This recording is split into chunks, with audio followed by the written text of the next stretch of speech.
regions of utter darkness.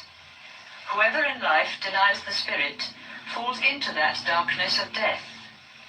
The spirit without moving is swifter than the mind. The senses cannot reach him. He is ever beyond them. Standing still, he overtakes those who run.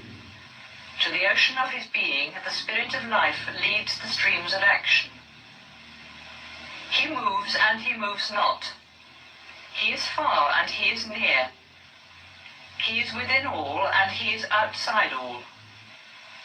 Who sees all beings in his own self, and his own self in all beings, loses all fear. When a sage sees this great unity, and his self has become all beings, what delusion and what sorrow can ever be near him? The Spirit filled all with his radiance. He is incorporeal and invulnerable, pure and untouched by evil. He is the supreme seer and thinker, immanent and transcendent. He placed all things in the path of eternity. Into deep darkness fall those who follow action. Into deeper darkness fall those who follow knowledge. One is the outcome of knowledge, and another is the outcome of action. Thus we have heard from the ancient sages who explained this truth to us. He who knows both knowledge and action, with action overcomes death, and with knowledge reaches immortality. Into deep darkness fall those who follow the immanent. Into deeper darkness fall those who follow the transcendent. One is the outcome of the transcendent, and another is the outcome of the immanent. Thus have we heard from the ancient sages who explained this truth to us. He who knows both the transcendent and the immanent, with the immanent overcomes death, and with the transcendent reaches immortality. The face of truth remains hidden behind a circle of gold. Unveil it, O God of light, that I who love the true may see. O life-giving Sun, offspring of the Lord of creation, solitary seer of heaven, spread thy light and withdraw thy blinding splendor, that I may behold thy radiant form. That spirit far away within thee is my inmost spirit. May life go to immortal life, and the body go to ashes. Om. O my soul, remember past strivings. Remember. O my soul, remember past strivings. Remember. By the path of good, lead us to final bliss. O fire divine, thou God who knowest all ways, deliver us from wandering evil. Prayers and adoration we offer unto thee.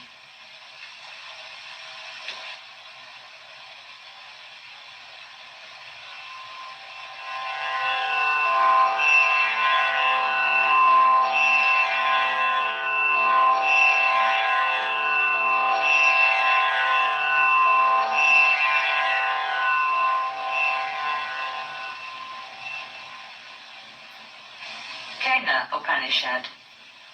Part 1. Who sends the mind to wander afar? Who first drives life to start on its journey? Who impels us to utter these words? Who is the spirit behind the eye and the ear? It is the ear of the ear, the eye of the eye, and the lips. The mind of mind and the life of life. Those who follow wisdom pass beyond, and, on leaving this world, become immortal. There the eye goes not, nor words, nor mind. We know not, we cannot understand how he can be explained. He is above the known, and he is above the unknown. Thus have we heard from the ancient sages who explained this truth to us. Well, I'm gonna. What cannot be spoken with words, but that whereby words are spoken. Know that alone to be Brahman, the spirit, and not what people hear adore. What cannot be thought with the mind, but that whereby the mind can think. not what people hear adore. What cannot be seen with the eye, but that whereby the eye can see. Know that alone to be Brahman, the spirit, and not what people hear adore. What cannot be heard with the ear, but that whereby the ear can hear. Know that alone to be Brahman, the spirit, and not what people hear adore. What cannot be indrawn with breath, but that whereby breath is indrawn. Know that alone to be Brahman, the spirit, and not what people hear adore. Part 2. Master, if you think I know well, little truth you know. You only perceive that appearance of Brahman that lies in the senses and is in you. Pursue your meditation. Disciple, I mean to know. I do not imagine I know him well, and yet I cannot say I know him not. Who of us knows this, knows him, and not...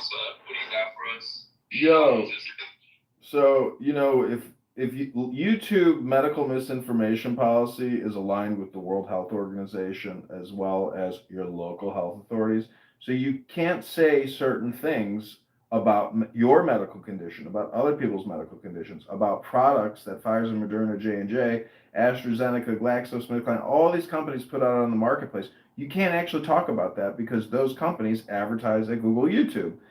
But YouTube lies and says you can't talk about these things because of the World Health Organization policy and your local medical health authorities. So the point is, if you really want to be healthy, you have to ditch what your doctor is telling you to take, because in my opinion, the 80% of products that your doctor is pushing on you, they're just salesmen. They're just product pushers.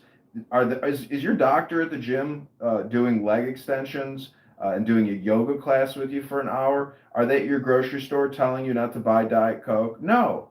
Your doctors don't care about what you do. Your doctors don't even care if you're breathing. They just want to make sure they can bill your insurance company. And an insurance company is just a financial corporation. They're a pass-through agent. They're a broker between you, your employer, your doctor. It's a scam. We are living in a terrible paradigm.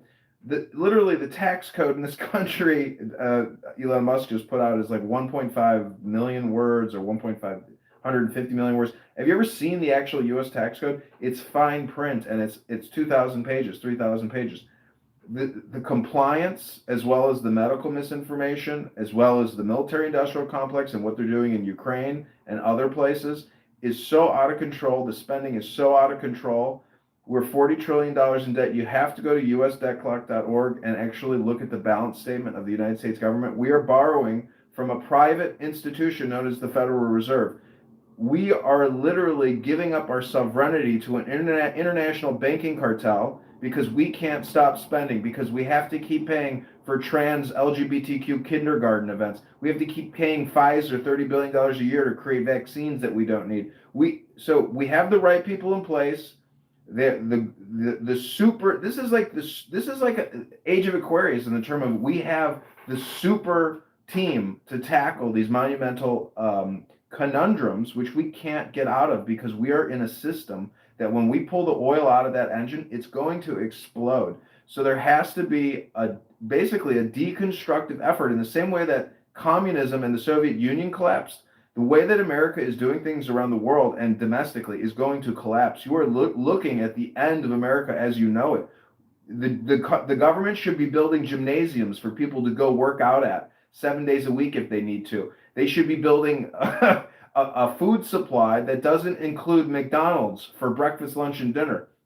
Our government is selling us out by taxing us to death, shipping our funds overseas, 50 billion here, 100 billion there, another regime change operation there. Let's deploy another couple 100,000 soldiers. They do things so improportionately, they don't know how to run anything. So Doge, Elon Musk, Vivek Ramaswamy, Tulsi Gabbard, Robert Massey, Donald Trump, J.D. Vance, these are people who understand that 1 + 1 = 2. And you can ask any Democrat, liberal, moron on this app, how does an inflation happen? They're going to tell you that. It's price controls. They're not going to talk about the Federal Reserve and the fiat currency. We're spending $1.5 million in debt creation every second. Your Congress, your congressman is selling you out. They're spending $1 trillion omnibus coming up, another $1 trillion omnibus. They're only taking in $2 trillion from the IRS and spending $4 trillion. But that $2 trillion they take in, do you know how much it costs to even bring the $2 trillion in? Do you know how many hundreds of billions that get sent out in fraudulent tax refunds to international criminal organizations? The whole system is fucked. If they really wanted, they should start the whole fucking thing over. Recall every nuclear-powered submarine, every nuclear-powered aircraft carrier, bring every single U.S. soldier home, deploy them on the border, and start paying the debt and get off this Federal Reserve parasite predator system. I am complete. Maha! Hashtag Maha! Hey, we did enter the Aquarius. We did it. We're entering it today. The Pluto's not moving back into Capricorn again, so you just said it. Yeah, I mean, very powerful words. Guys, a little financial deal, military aspect. It's pretty good what you said. Let's go to Van Cobb Rob. Hey, thank you. Yeah, my son left the military because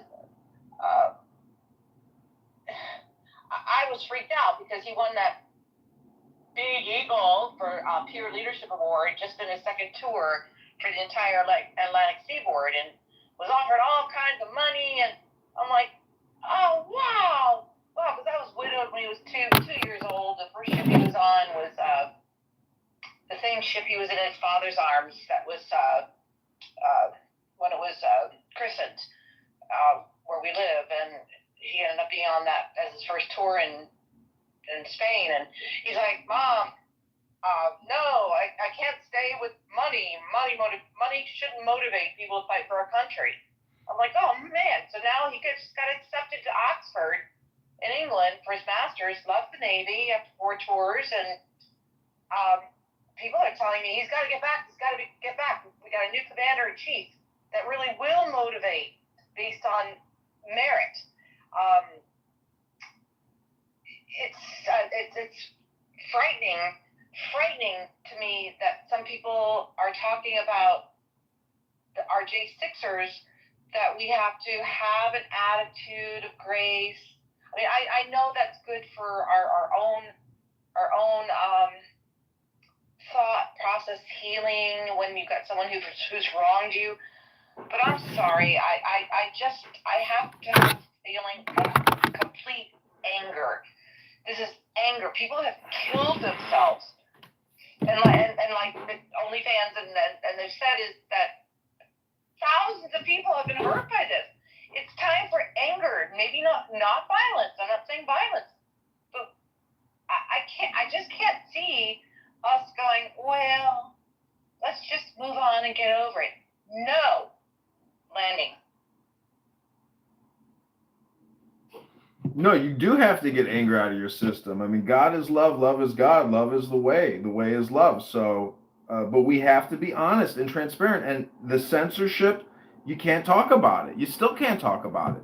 So we have to open up the censorship and we have to get rid of it. I mean, you have to be transparent. You can't just go off of advertising, marketing, and publicity. That's fraudulent communication. That's detrimental to your health. Your doctor is lying to you. Your television is lying to you. The Google ads are lying to you. It's all to get your money and not to help your health. If you really want good health, you have to exercise. You have to get sunlight. You have to have a good diet. You have to have love in your heart and in your mind. If you don't possess those things, that's because you're being lied to. Hey, I'm muted you. I'm sorry.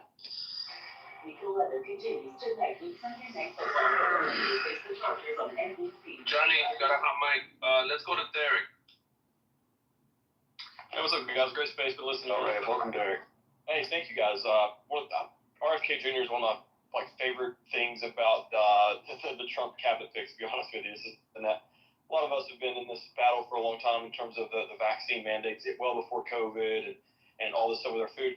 There's a name that not a lot of people have been mentioning that is just probably is going to be part of RFK's staff there.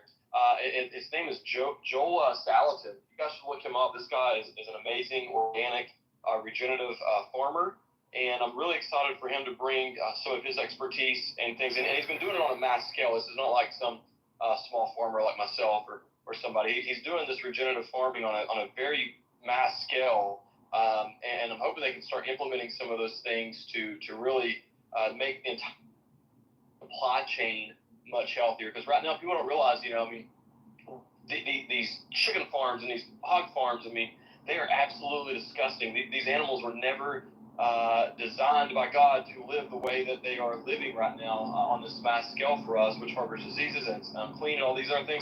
And so we get back to doing things much closer to the way that our grandparents and their generation used to do it. And so I just wanted to throw it out there. Tell everybody to look up Tom Salatin. Super excited for him to be part of this administration as well. God bless you guys. Right on, Salatin. Yeah, there's a couple good guys. They had named another guy just recently. Do you know who he is, Johnny? For NIH? I saw there was a post about him possibly being named as well. I did see something about that. I forget who it was though. Yeah, it's so also. It was Jay Bhattacharya, wasn't it? Yeah, there you go. It's like an Indian surname or something. Yeah, that was it. Yeah, he was great with the COVID tyranny, calling out all the nonsense and pointing to the science. I think he was part of the Barrington Declaration. So yeah, solid guy there.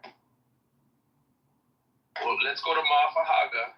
Looks like he's got something to say. I see American. I let you up. American made. If you got something to say, feel free to let it go. Let's keep the conversation going. So what I was going to say is that a lot of people here on X don't like that RFK is Secretary of Health and Human Services, but what they really don't know is that what she knows is that what's in our food and drinks and the medicines that we are being given. I guess they really don't care that the stuff in our food and drinks are causing all these like cancers and stuff like that, obesity. I got blocked today for saying what I said about RFK being there because he knows what he knows.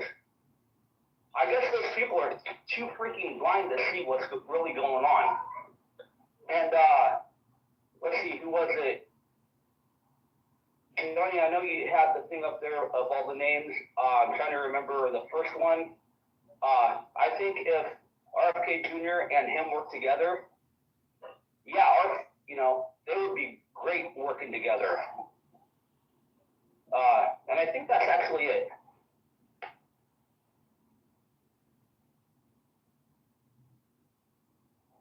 Yeah, guys, go ahead, Derek. I was going to respond and say, I think that the majority of people would care if they knew, but the dumbing down of America has been successful, and people truly don't even think we're living at a time right now where people don't even think about where their food comes from. They don't even we're so detached from that, where even just 2 generations ago, my grandparents' generation, they still raised the majority of their food, and so they actually appreciated and had respect for it and knew the importance of it. Not to mention they live much healthier lifestyles. So people are just so distracted right now with everything else going on, and I think a lot of that, think about it, what a lot of people don't realize is, when the government broke up the Rockefellers' oil monopoly back, in the early 1900s, they just turned around and took that and invested all that into big pharma, and then started donating money to these universities, and now they control what is being taught in the medical schools to our doctors. And so, unfortunately, a lot of the medical so-called professionals have been brainwashed and indoctrinated themselves into believing that they can just prescribe a pill or medicine to someone to cure the issue, because we're just treating the symptoms, not the actual cause of what's going on. And so a lot of these people go to the doctor, and the doctor says, well, you need to take this and take that. And the doctor's speaking from a place of authority, and I don't believe that the doctors are maliciously doing this. I don't think that they're, quote unquote, in on it. I believe that, they have Big Pharma successfully gotten so big that they have bought off, indoctrinated these medical professionals, and now it's just a trickle down effect. And so people are just so detached from the reality of the situation. I think if they actually truly knew both sides of it, so they have one foot on the lifestyle of the small farmer and actually knew where their food comes from, and the other foot out here in the real world, then they would be a little bit more appreciative of what RFK Jr. is going to be bringing to the table.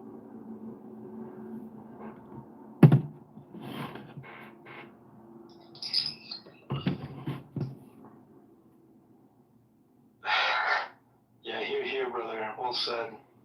Yeah. Alex, back in the place to be. What do you say, OnlyFans? Yeah, people want, I was at the grocery store. You can see just horribly obese people filling up their carts with sodas. So there's a psychological problem. It's a conditioning problem.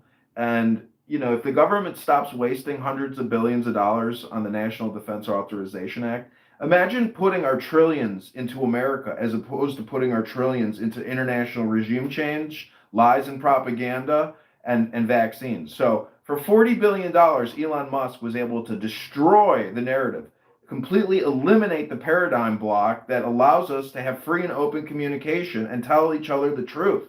The truth is, if you voted Trump, you did a good job, but you still got to go to the gym. Everybody's got to lift weights. They've got to stretch and touch their toes and take the deepest breath of the day. Maybe learn meditation as opposed to learning how to eat at McDonald's, or even watch UFC every weekend and watch football every weekend. The culture in America sucks. The public sucks. We have a bunch of purple-haired LGBTQ trans reading books at kindergartens and libraries. The culture sucks. Look at Rear Admiral Levine in my PTR. That is a man dresses as a woman. He was a leader in our government, teaching us how to do DEI with the vaccines in unfortunate low-income black communities. Do you see the problem here? The people who have led us for the past 4 years, or even 20 years, or 30 years, are full of shit. They are liars and sellouts to big pharma, to big tech, to big military, to big banking, to big energy. They don't give a fuck about you and me. I hate to sound like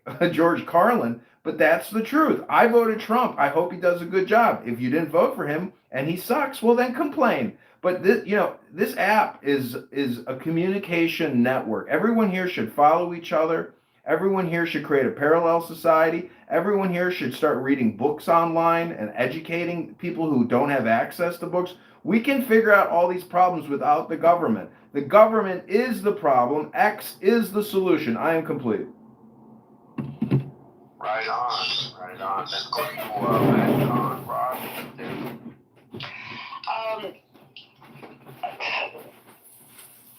I don't know if many of you do the Q thing, so I'm not going to really talk about Q so much as I'm going to use a phrase, the future proves past. We've seen that in our own lives, so that was nothing new when this phenomena, whether you believe in it or not. Sometimes when people say there are too many coincidences, but I recall during the COVID lockdowns, like scam vid lockdowns, I was only intending to visit my father for a couple of days. He's 85. He says, "Oh, I'm 69, and it took me 85 years to get here." But I was worried. Because it was on the news. They had people dropping on video, and we know it's fake in China, dropping. I never believed it. Never got vaccinated. Never got tested. He did, and then sure enough, he's having issues. But during that time, I ended up staying with him for 2 months instead of 2 days. I found, CVS sells some cool clothes or whatever. I did what I had to do. But I also was able to, because I was with him, focus on the press briefings that President Trump gave at that time. And I don't know if I have it on, not on my time, well, it's on my timeline, but it's hard to find. But Trump would give press briefings, if you all remember. He had at one time Secretary of Agriculture Purdue. During a COVID briefing, President Trump talked about the animosity that he could not get an undersecretary appointed or confirmed, excuse me, an undersecretary for the USDA for transportation, for the USDA. Why? Why would the USDA, or excuse me, why would the Senate not confirm an undersecretary for USDA transportation? And I think we all kind of know now, because I believe they were planning a conspiracy theorist here, but I also believe J6ers are innocent. Why did they do that? Would they find out that the ethanol, you all remember he did an EO for ethanol. Like, no one wants ethanol in their lawnmower or their garden tools. So why did he do that? Well, at that time, the news was telling us that we needed sub-zero temperatures to transfer this COVID vaccine thing, and that all changed too in a nanosecond. But ethanol was needed to create the sub-zero temperatures. It's all weird. So kind of start looking back at Trump version 1 to see what Trump version 2 may look like. We are going to struggle with getting these appointments that he's made. Yeah, I'm all for them. Matt Gaetz especially.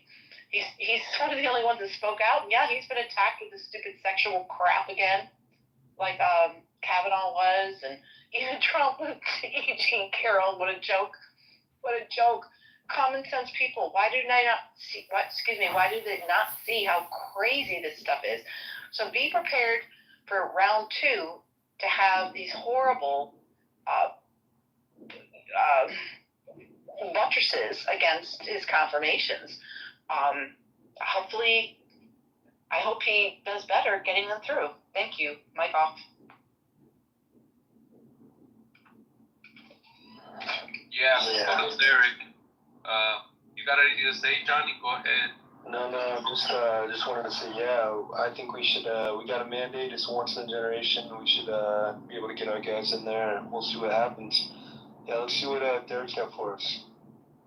Hey guys, this is the last thing. I'm going to jump down the list after this, getting ready here in the evening. But first of all, I'll just say, I'm a January 6th political prisoner, and I have full faith in President Trump to he's a man of his word. I mean, I just interviewed with BBC, MSN, MSNBC, all these places have been reaching out for interviews. I told all of them, promises made, promises kept. President Trump's a man of his word. We'll cross the bridge if we get to that, but I'm not worried about it. But the thing I was going to say is that this is the guy was talking about national defense. The health of America is truly a national security issue at this point, because people are forgetting that the reason physical education was originally implemented in our education system was because they found out that American citizens were not prepared enough at the time to be ready to go. So it was originally implemented to help prepare people for basic training or the draft or the war or whatever they needed to go into to protect our country. And unfortunately, just like everything else in this country, has been so watered down now. Our physical education department is obviously failing. I mean, look at the obesity and unhealthiness of this country right now. But they have completely watered down that entire classroom. And I'm not saying that kids need to be able to pull themselves all the way up the rope. I mean, I think they should. But I'm just saying. I'm willing to compromise a little bit here. But the fact that they don't have anything to do in physical education. Like, kids can just show up and say, I don't want to do it, I have asthma, and sit there on the bleachers and still pass the class. That is a national security risk. If you start looking at the people who's going to be, if we ever came to that, forced to defend our country, we're in a world of hurting with this current generation as a whole, because most could not physically, even if they wanted to, could not physically do what was necessary to not only protect themselves, but protect the people beside of them. And that's a major issue. So there's not enough people really talking about that either. This is the health of the country is and should be treated as a matter of national security. So I'm going to drop down the list of those guys. I appreciate you guys for letting me up here to speak with you guys, and I'm going to keep listening for a little bit. Hey, thank you, Derek. I agree 100%. It's wild, and it's not just our health, but it's our cognitive deficits. IQ's going down. The fluoride ruling from the EPA, talked about that recently. The IQ of our kids is really being affected by fluoride in our water, of all places. could understand if you want to make the argument maybe it should be in toothpaste. I think that's I don't think that's a good idea at this point though. I mean, in your mouth it's going to absorb that a lot. So yeah, but in our drinking water it's just crazy. Again, this is an industrial byproduct, right, of aluminum manufacturing. So we've got a lot of people in a cult right now, and we've seen they like to project what they do. The power of their misinformation and their propaganda. We're seeing that at play right now. So we've got to stand up for us, for our loved ones, for our kids, and the whole agenda that we're up against right now. It's really wild, isn't it? Rigo, do you see any hands up? Yeah, there's 3 of them. Fed Up, Hot Rod, and then Alex. Well, welcome, Fed Up. Fed Up's all about free speech. What do you got, Fed Up? Why don't you show us what you think? Well, I think, we've talked about Matthew before. I mean, I think he would be a tremendous asset there. I love hearing there's rumors going around that he's going to tap Carson for Surgeon General. That would be tremendous, especially, considering Carson was one of the few voices in his ear that said the vaccine shouldn't have been approved. Because he said, because his big thing was, he said, there's alternate treatments, and you can't do a emergency authorization if there's alternate treatments. And he was one of the ones that was pushing to get hydroxychloroquine and ivermectin and some of those at least pushed out to people before some of the lower level people kind of sabotaged that, and then Fauci kind of sabotaged it out in the public. So I think that would be tremendous there. Because we've got to get a lot of this stuff straightened out. Because we've all talked. We know the bad stuff that's in our water and the bad stuff that's in our food.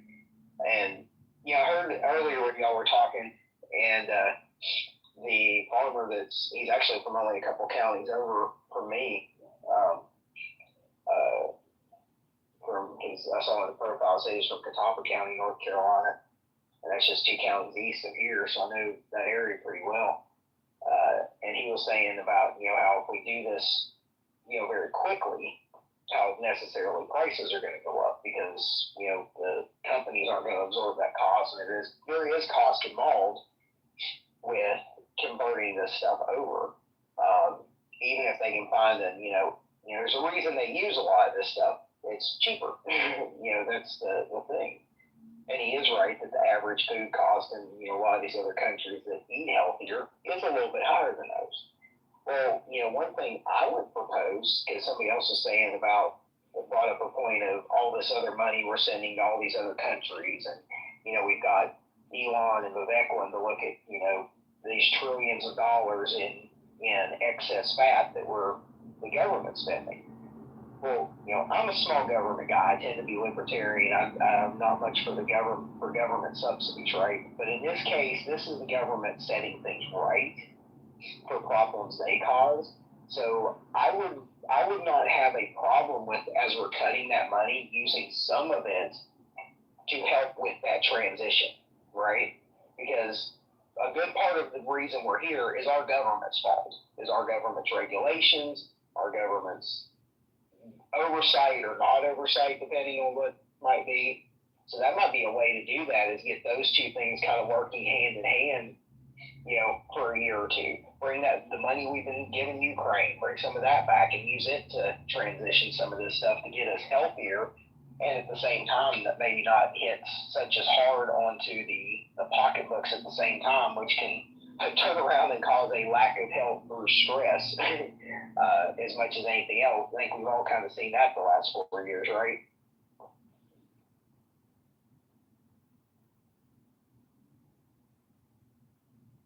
Yeah, I mean, you got a good point there, Fed Up. I see what you mean. Last 4 years, what's been coming up to where we're at now. But let's go to Hot Rod and then Alex. Hey, hello to everybody. I just wanted to kind of float something out there to kind of, I guess, weather vane it. What do you guys think? You know, we're talking about energy and stuff like that. I know like the price of oil ties of fertilizer and costs for food production. But something I don't think is getting any traction or talked about at all is like nuclear energy. It's definitely a clean thing. I know there are some risks involved, but with the technologies we have today, we should be able to utilize that in a much more safe way. I also know that they have the ability to re-enrich the uranium that's already on site. You know, like you take your nuclear waste out of the reactor, it comes out kind of crispy. However, you can re-enrich it. You won't get the 100% yield you did the first time. You might only get like 70% or even 60% of the yield, but you're recycling your waste. I think that would be just a great way to go, on top of the situation where you can produce more energy with what you have on your on-hand stocks. Also, I think there should be a program. This is just my personal opinion here. I'm floating this out to you guys, but I think we ought to get back to making this stuff domestically. You know, when it comes to uranium, re-enrichment, that whole process, you know, digging it out of the ground. This whole country has all the raw materials to make and do anything we ever want. And I think it's time we kind of get back to those fundamentals. You know, we used to talk about fundamentals in football and sports, but, you know, the fundamentals are is we were the pioneers of nuclear energy at one time, and we should kind of get back into self-sustainment in our own country here and domestically do these things that we used to do that made us great, that made us that superpower. You know, back in the 50s, 60s, 70s, we were the world superpower, and one of those pillars, I believe, was nuclear energy. And it has more applications than just the energy. There's also the military side of it, our nuclear submarines, our nuclear ships. I mean, there's just on and on and on. It's just multifaceted. And I just think militarily speaking, it's just a safe way and a good way to go, and it produces the energy we need. But I'm just floating it out there for everybody. Just let me kind of interject there. What we need to do is we need to pursue thorium molten salt reactors. We need to get away from uranium. We've got 10 times more thorium than we do uranium. The only downside to thorium is it doesn't degrade into weapons grade plutonium. Okay, so the reason we keep pursuing uranium is so we can use it for nuclear weapons and whatnot. If we went over to thorium molten salt reactors, number one, we've got more of it. Number two, it's basically safe enough that you can have it running a car that you're in, and you're not going to die of radiation poisoning.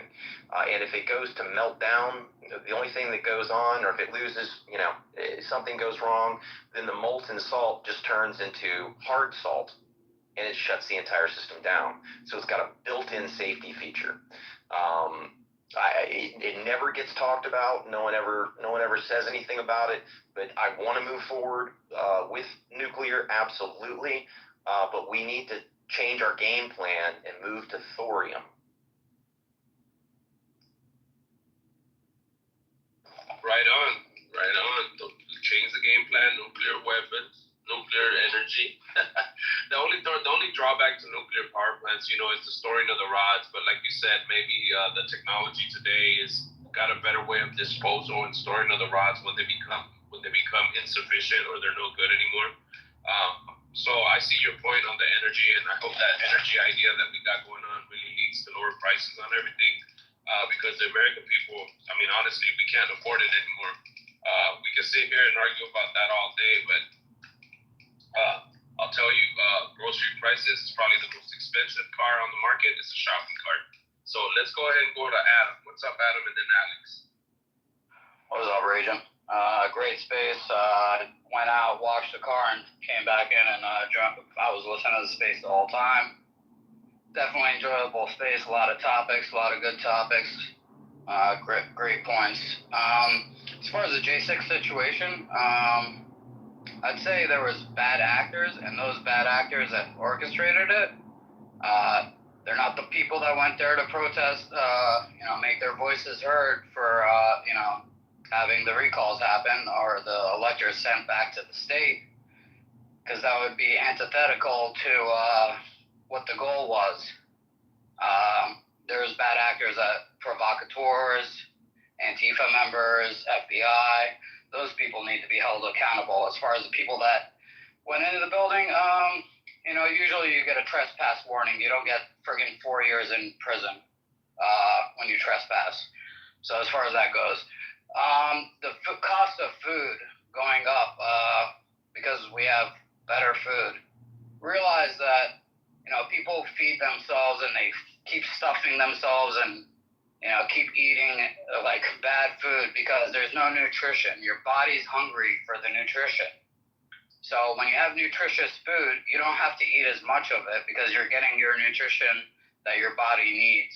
So I'd rather pay a little bit more for good food with good nutrition and eat less because I'm getting my nutrition that my body needs. That's where the hunger comes in, and that's why those people that'll open that bag of chips and won't stop eating it because there's no nutrition to it.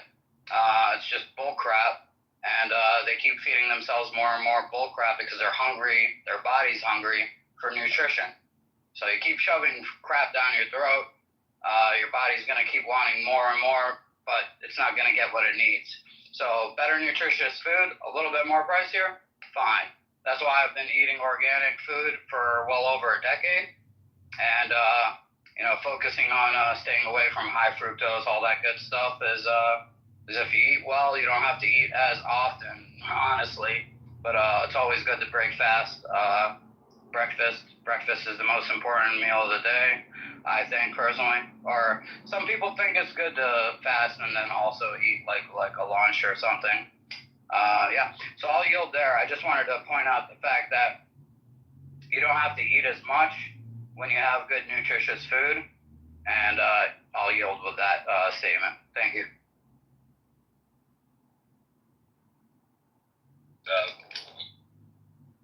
The nutrition, the food has to have the vitamins. You guys got to make her healthy again, like Tony likes to say. We got to make peace, these wars. There's a lot of information coming out about this stuff happening with Russia. You guys are going to see it. If it gets a little wild, I'll hold the space after this, but we've been going for a while. But we can keep it going. Alex, go ahead. Greetings all. Definitely good hearing, just pop back in, but hearing a lot of good feedback on everything. I know some of the veteran guys, I didn't have the chance to serve. I was actually told by my father not to. My grandfather served in the Air Force, my dad served in the Army, and he was part of the DOD before he retired, and at around the time of Afghanistan, he told me I was close to joining the Air Force, and he told me just not to because he was a little bit more of an insider than I was. But one of the things I did do in 8th grade over that summer is when I was living in San Diego, I went through a program called Devil Pups, and it was basically a 10-day boot camp for kids within the 8th to 9th grade transition. And you went through essentially 10 days of boot camp. And I grew up basically pretty much a problem child. I was probably considered a bully to most kids that dealt with me. But after 10 days of that, I learned to become a man. And we were basically 10 days at Camp Pendleton, going through that program, and it taught me so much that it changed my entire life on how my viewpoint in terms of everything, in terms of honor and how you just live your life. And I wish they stopped that because I happened to be the last class. It was in 2001, the summer of 2001, and of course in 2001 the Twin Towers were hit, and they stopped it after that I assumed for security reasons. But if there was a program like that, I know there's AG, there's FFA, but there needs to be some sort of organic program for youth coming out. That I know FFA teaches you a lot about agriculture and in terms of livestock, but there needs to be some sort of program in terms of farming that can start for the younger generation, to help them develop clean, green, organic growing. That doesn't involve Bayer, it doesn't involve Monsanto. You just learn how to put a seed in the ground, put a start in the ground, and develop it. And if we had some sort of, boot camp for the youth, coming through. I know that, the USDA or the Department of Education is about to be nixed, and it's going to end up being shot out to the various states. And if the states were able to develop that program with farmers, connect them with farms, and find a way to go out and develop farming understanding. Kids need to know how these plants are grown, how everything shows up in the grocery store. Most don't know that. I know there was a little bit of discussion earlier on with corn. From the corn side of it, yeah, we know yellow corn. But what a lot of people don't know is there are other versions of corn. There are protein-rich corns. When I was in San Diego, I was actually in a town that was near 4 of the reservations out in the valley. I was in a town called Valley Center, and 4 of the reservations they would have were the Palma, the Rincon, the Paula, and the Santa Isabel reservations. And the Indian community was able to teach me a lot about how they used to grow maize. And the maize corn is about 70 to 80% protein. It's not sugar. We're so used to having sweet corn that we don't really understand that there's alternatives to corn. And when you have these 70 to 80% protein style corns, you can grow them in combination with beans and squash, which is known as CBS, corn, beans, and squash. And if you plant this squash in your rows, the way that the rows were planted and the tillage was laid out is you'd have squash as the base in the troughs. You think of like a ruffled potato chip looking across the land.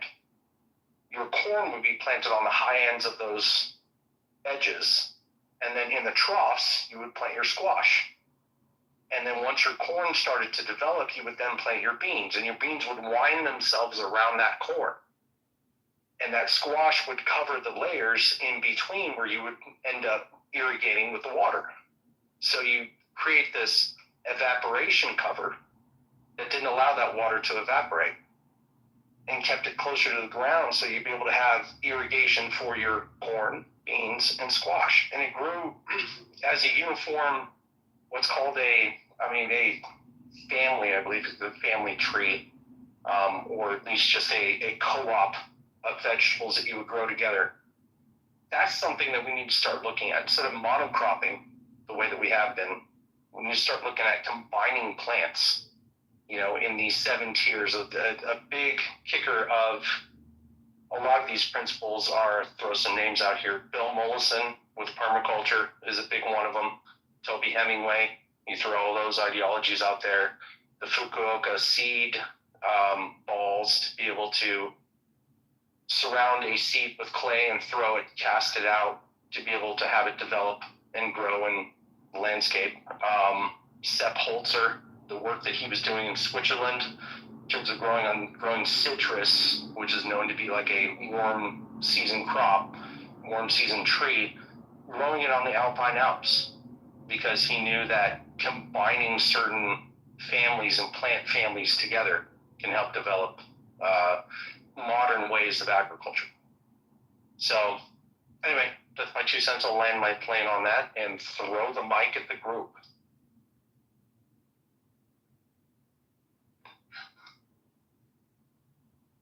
Thank you, Alex. Appreciate you.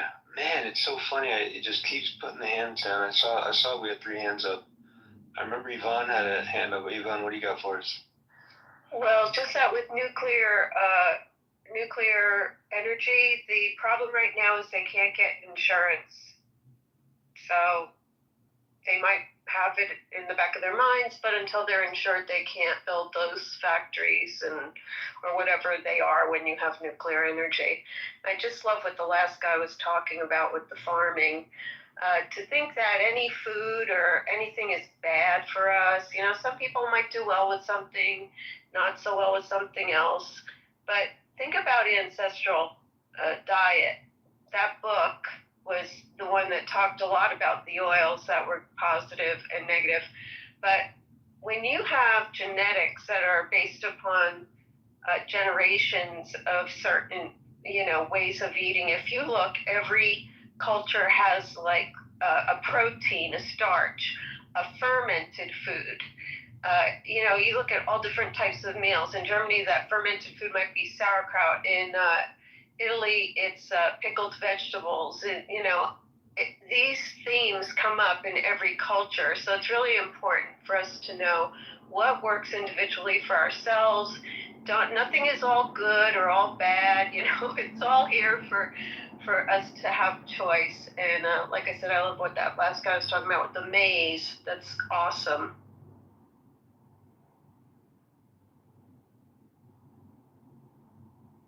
Amazing, isn't it?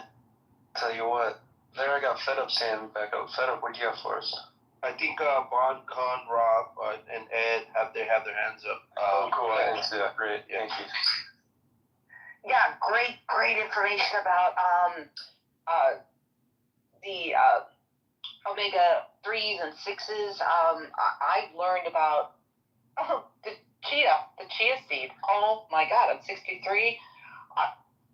You can get it anywhere, so this is not a promo, but a massive amount of changing your balance with omega 3 versus omega 6s and chia seeds, and they can taste kind of gross, but you can get into it really quick when you finally can pick up a piece of paper. When your back was hurting so bad, you can bend down and not have any pain. I'll say, for anybody listening, chia, amazing. Not just the chia pet. So do that, and then try to. And then the other thing, I grew up in the age of where what can fit into our fingernail or one of my freckles as a used to be redheaded freckle face, but now I'm a spotted ginger. What could fit in one of my freckles now? I would walk into a room with my dad with a mask on and help him check ones and zeros. Computers were my life. Ones and zeros. I taught architects, knew nothing about architecture, but I would have to teach architects how to use the computers. Lawyers, people, just to use the computers, ones and zeros. But when my dad, quote, retired, he ended up starting a grove of lychee nut trees, 500 lychee nut trees. And what someone just had mentioned, that with lychee, there's an article that the dangerous fruit. There was an article about children living near orchards in India were waking up screaming and crying, having seizures and coma, even dying after major floods because they were picking up on an empty stomach these unripened lychee nut. But the lychee nut can be miraculous at other stages. So just like our bananas, just like anything else, when we talked about the soil, we talk about all these things. Agriculture and the earth is so much more miraculous than we can even imagine. And we have to take advantage of it. Mic off. Right on. Let's go to Fed Up and then Ed. Johnny, Fed Up. Can you hear me? Fed Up. No Fed Up. I walked away because Ed was before me. I didn't think I was next. Okay, you want to let it go? Ed, you go, and then Fed Up, and then I got Annihilism up here. Raise your hand if you want to talk, brother. I'll go after him. Yeah, one of the things we've, as farmers, have been watching for a long time, and it's now starting to really affect our food prices, is the lack of going after with the antitrust laws that we already have on the books.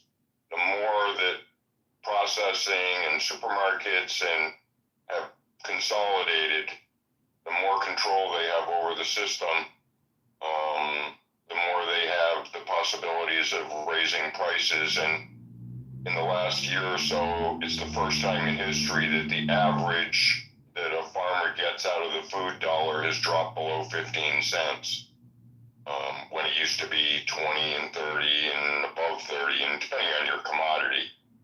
But, and we kept saying that if it kept centralizing, and there have, like with, the Packers and Stockyards Act of, the early 1900s, antitrust. It's just that it hasn't been enforced, and so now basically four packers control over 85% of the market. And when they have that kind, of course, JBS is one of the big ones, and they're out of Brazil and a very corrupt family.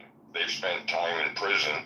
So when you have those kind of situations, they have so much power over the system that they can really grab much more money out of the market. And I think a lot of the food prices recently have been because of that consolidation. We've just seen it happen. And until we can, in every administration, we kept telling, that they need to enforce the laws. And they're like, oh yeah, we're going to work on it. And it's been, decades of that, and nothing happens. So until we can kind of get that to change, we're just going to have more and more centralization, and then they control the market. So, and then I wanted to mention something about a new understanding that the people working in regenerative agriculture have discovered in the last couple of years. We're really understanding seed integrity. And, there was a lot of focus on basically the genetics of the seed and the creation of GMOs and, looking at the DNA and all that sort of stuff. But what has been realized is that when farmers that have been, having to buy seeds, because it's become harder and harder for farmers to reuse their seeds, lots more pressure on that. And again, demands by the big corporations on what they want you to use for seeds so they can have consistency. But anyway, what we found out is it's the nutrition and the biome of the seed has really gone down. The size of the seed has gone down. And when the size of the seed goes down, within like a variety, it doesn't have the carbs and sugars in it. And we're also finding it's lacking the minerals in it, and it's lacking the biome in it. So when that seed hits the ground and germinates, in regenerative, what we want that to do is have a symbiotic relationship with the soil, the biome of the seed connecting into the soil as quickly as possible, so that little seedling starts photosynthesizing immediately and stays dark green. And that affects, and it's in that infancy of that seed that when that doesn't happen, it's vulnerable for pathogens to enter. And then what happens, those pathogens manifest later on in that growth year. And so the seed has a lot more problems fighting off pests and pathogens in the soil and everything. And then, of course, that means you have to buy more sides, pesticides, herbicides, whatever, fungicides because of that. So and a lot of times it's because farmers were basically growing seed. They grew a crop in their better soils, and they grew the seed in the marginal soils, because all they thought was all you got to do is produce seed, and that's all that's important. It doesn't really matter that biome and nutrition, but now we're realizing it really does. And that the epigenetics, which is the natural evolution of that seed adapting to its environment, is also very important. So it means that with this knowledge now, the seed companies, especially the global ones that produce and sell all over, their seeds aren't going to be as popular anymore once this knowledge gets out, and it's going to be a lot more local or regional production of seeds, and it's going to be a lot less of the hybrids and the GMOs, because they just don't do well in a real biological system. So there's a lot of things changing in our knowledge of really, we actually took a lot of indigenous knowledge and said, okay, what's the science behind it? How does it really work? Because we now have the ability to do the science on it, and which has been a huge advantage. And so the truth is getting out on, what farming really works, what does it take, And then we've just got to get that control over the food system. That's this pricing problem that everybody's seeing. You know, it's not the farmer's fault because they're getting less and less money. As I said, it's about 14 cents. And it's like when Russell was in earlier, you know, some of the farmers can't even afford to spend a little money on cover crops because many farmers are often lose money, you know, and even though they're doing the best they can, because there's so much control over the market, you know, whether you're raising animals, we are not price setters, we're price takers as farmers. And that's not very good position to be in. We can't say, no, we need this because this is cost of production. You know, we want to produce the best food we can. We need to get a little bit of profit to survive. Farmers aren't trying to get rich because they are rich because they get to farm. They get to produce food for people. But some of these are the things that we've really got to recognize and understand and educate other people about. But I'll land it there. Hey, who's talking just now? Because I want to follow you. Ed, that's Ed. He's big time. Ed's one of the good guys. Yeah. Yo, I can't see the name. There's that stereotypical glitch, X glitch, right, where we can't see the voices. Ed Bourgeois. Ed Bourgeois. Français. Yes, bourgeois. French bourgeois. He is French descent. An American French descent. I wanted to ask you about seed quality and degradation or whatever. Like when you're talking about, it's the exact same thing as what I heard the Native Americans speak about the native salmon populations. Exact same fucking thing. You cannot bioengineer a superior product. It just doesn't exist. We are not capable of surpassing the trials of survival that is nature. You know what I mean? Like the seed itself can't become supreme or superior than any other seed, right? Just like we can't. I mean, now I'm confused now. Hold on. Maybe it's really about really understanding a healthy seed. You know, that seed needs nutrition. You know, that seed needs a biome. And how many generations before that seed is depleted? You know what I mean? How fast does that even happen? The nutrients in that seed, how fast does it deplete? And it happens over generations. Same as this happening to us. Epigenetics is very important to us. Yeah. Because each generation that doesn't, you know, epigenetics is an expression of our genes, and when they're suppressed, you know, because we have bad nutrition, we have bad environment, we have all these contaminations of chemicals that we don't really know how they all combine, and I've heard our IQ dropped by 11% because of the food we eat. You know, exactly what you're describing, you know, but like we're not getting the nutrients that we need for the type of beings we are. You know, we need a lot more certain forms of nutrients to maintain our intellect, and we're not receiving them. You know what I mean? We found out that in doing what we call the metabolomics, so in other words, we take a whole bunch of carrots from grown in all different ways and where you can buy them and everything, and we've been doing it across the board and all the fruits and vegetables and milk and meat and everything.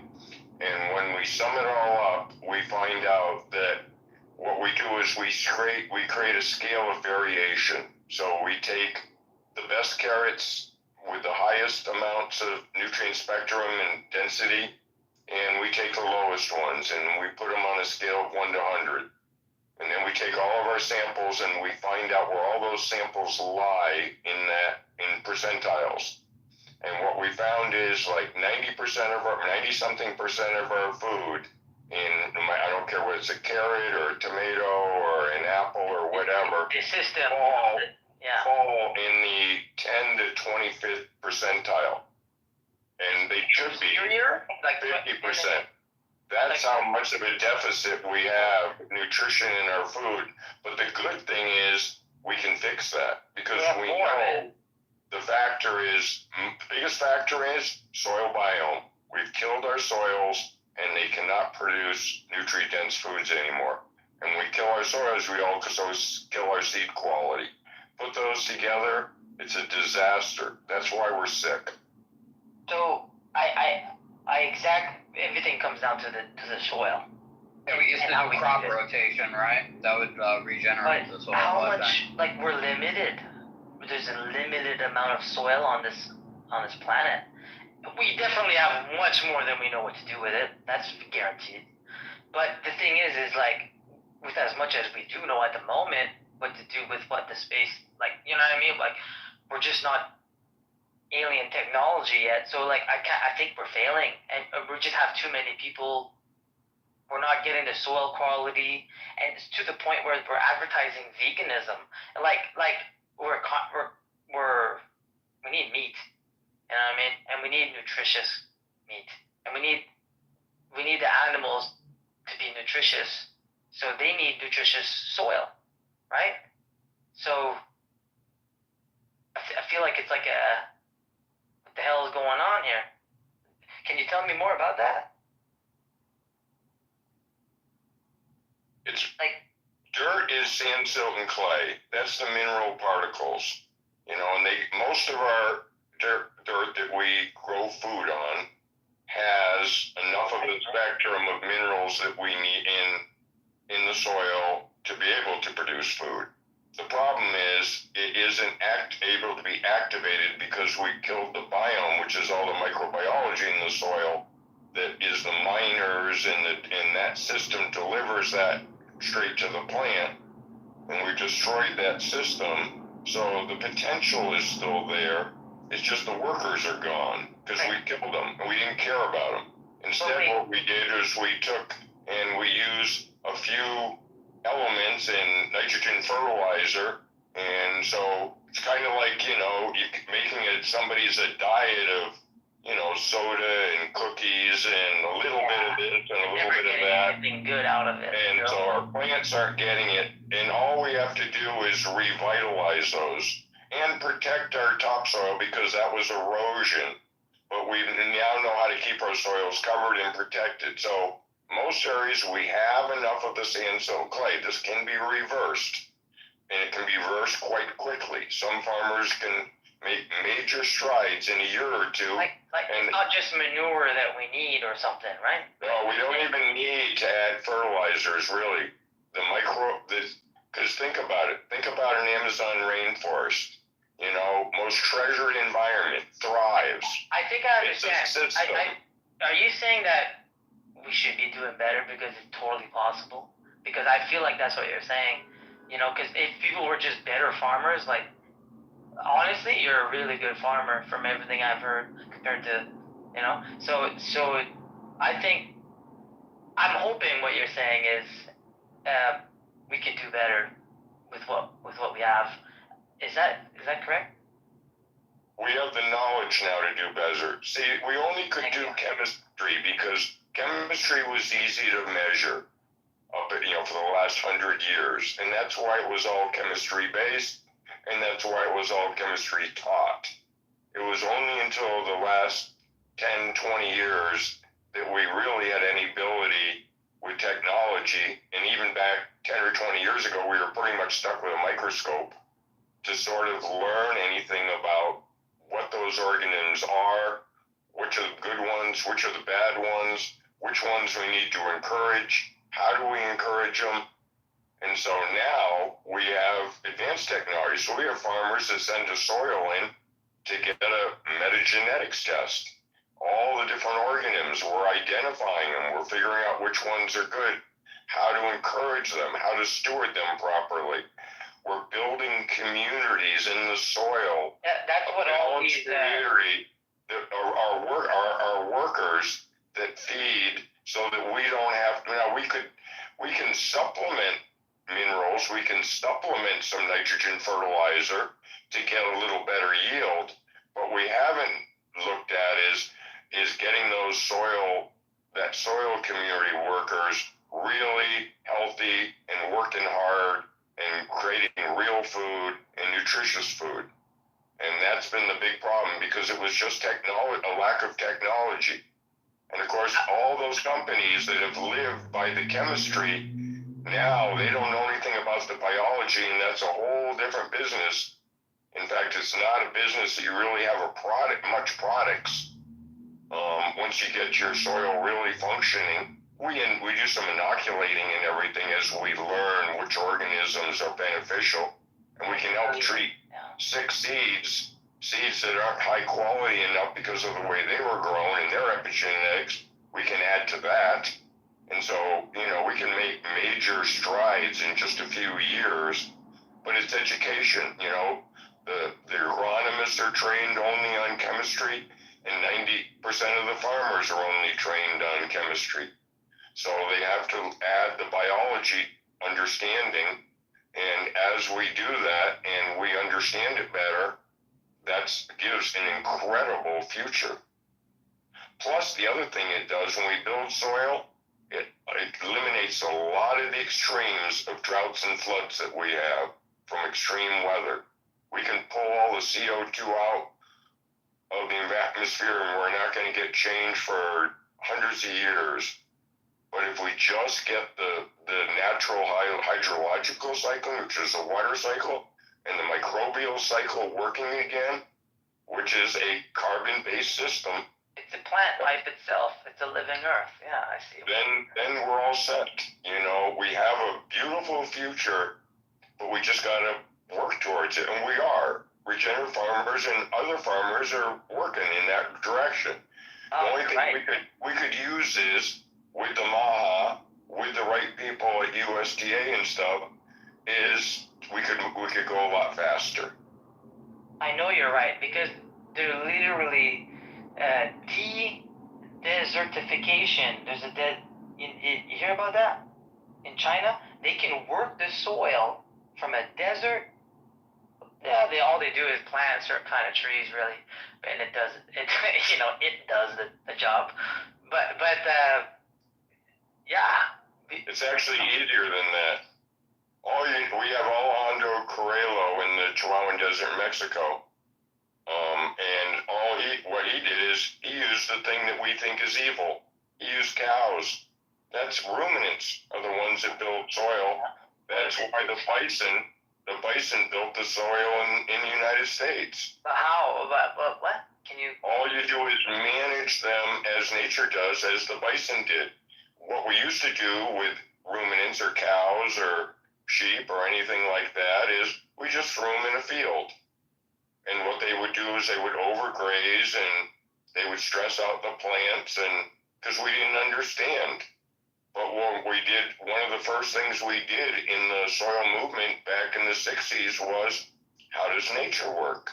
How did nature build our deep, dark soils out of glacial till? What's the symbiotic relationship between cows and grass, and how are they forever? And the whole thing that we weren't doing is we had to learn the bison moved. They ate, and they were intense, tight herds, and they were controlled by predators that kept them tight, and they kept moving. And so they would eat down, they would move along, and then the plants were able to recover.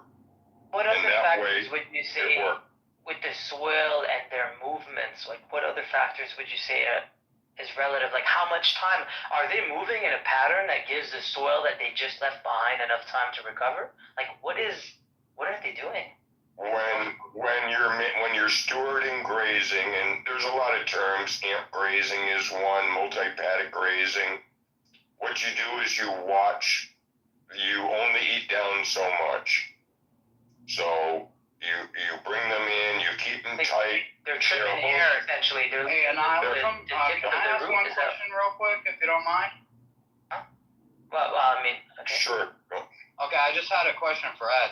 Ed, this might sound kind of wacky, I don't know, but somebody had mentioned this like a few weeks ago, that when they take the seed before they plant it or germinate it, that they put the seed in their mouth to get the saliva on it from their DNA, so the plant grows more like geared toward their body and their body's needs. I don't know about that. I don't know about that. I think out there. I was asking Ed. Sorry, nihilism. But is that something that wasn't like that really, or is it possible? That was an indigenous practice, and if we tested the science of it, it would show beneficial over not doing it. The first what we can understand now is we can understand it much better because we can do the science of it. We can understand the organisms that we need. It's like people that make compost, you know, a lot of people just throw some scrap food together, put it in a pile, let it decompose, and yes, compost is not really a fertilizer. It's a way to build up microbes to add to your soil, to bring your soil from degradation up to health. But what other people did that looked at compost more is like, how do I not inoculate my compost pile? So what they would go do is you would go around with a bucket and scoop a little bit of leaf, scoop a little bit of soil in all the natural healthy environments you had around where you lived. So in other words, indigenous organisms from natural healthy environments. Often that was the edge of the farm, or, you know, and you add them in, and then you bring in more, because it's kind of like thinking about a community that's been devastated. So you no longer have any carpenters, you no longer have any plumbers, you got too many lawyers, you got too many bankers. Is that what you said? And what you've got to do is rebalance your soil workers the same as we think about filling in and balancing a community. The same as we're thinking about with, you know, how do we make a balanced system that works for people? So you gotta go with soybeans or something like that. Hold on 1 second, nihilism. So the person, what they were saying is that the plant would recognize the deficiencies of your body and you know, kind of like help supplant that in a way. When you did that, like put the seed in your mouth and got your spit on it, it would somehow know that basically what you were deficient on. Kind of interesting stuff. But thanks for your answer, Ed. I appreciate it. I'm gonna take off, Johnny. You guys have a great night. God bless you. Great space. Hey, can I just say something before you go? Go ahead. I kind of wish more people just pop a shot at this farmer guy, because he has a lot of knowledge that we all need to understand, to be honest. Just pop a shot at him like you just did, because that's what I was doing. You're just prodding him. I'm doing the same. You know, this guy knows his shit. I actually want to know. I do pop a shot at him. My neck is, sorry to jump in, but my neck is hurting from nodding so much at this point. Yeah. Oh, you know the same things? Yeah, I can't. Ed is 1,000% banging on the same thing. I mean, he is. Enlighten us, please, right? But we got. Yeah, but I wasn't popping shots at anybody. I was asking a question, which somebody proposed to me. So if you don't ask questions, you don't get knowledge. I was hoping to incite you guys to sort of like feed me knowledge. You know what I mean? I was loving the questions. I want to hear more. No, we were blessed. We were blessed earlier. We were blessed earlier when Russell Hedrick came in, because he's a first-generation regenerative farmer, but he is actually the world record holder for yield on dryland corn of 459 bushels, because he's a really smart farmer.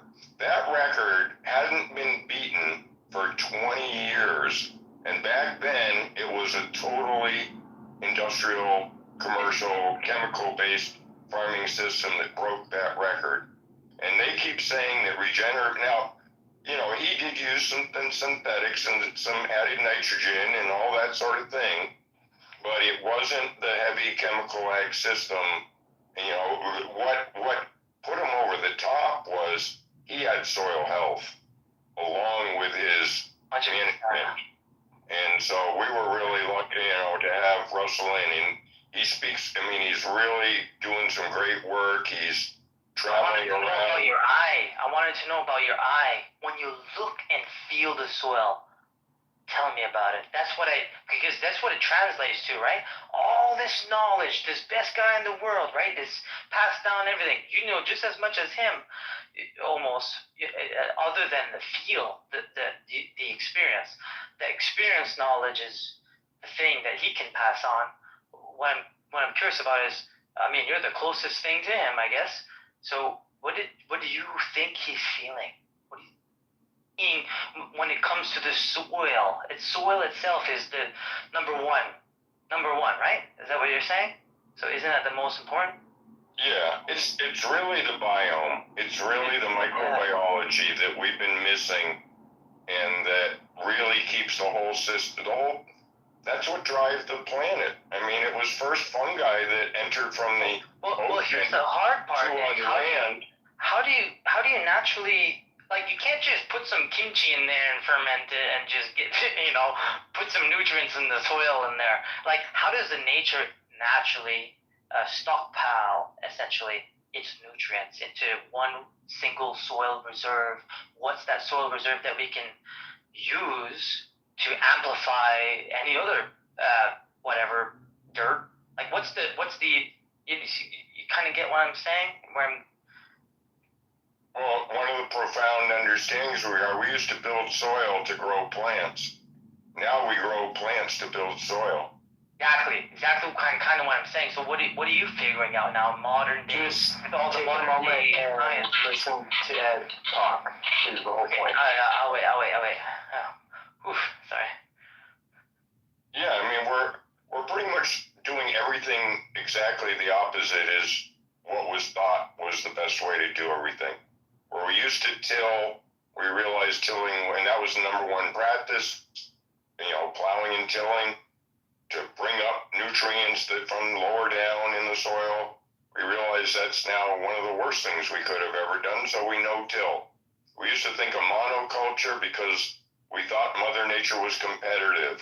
So we only wanted to have a monoculture, and a farmer woke up every morning and decided what did he need to kill so all around his crop, so his crop would do well.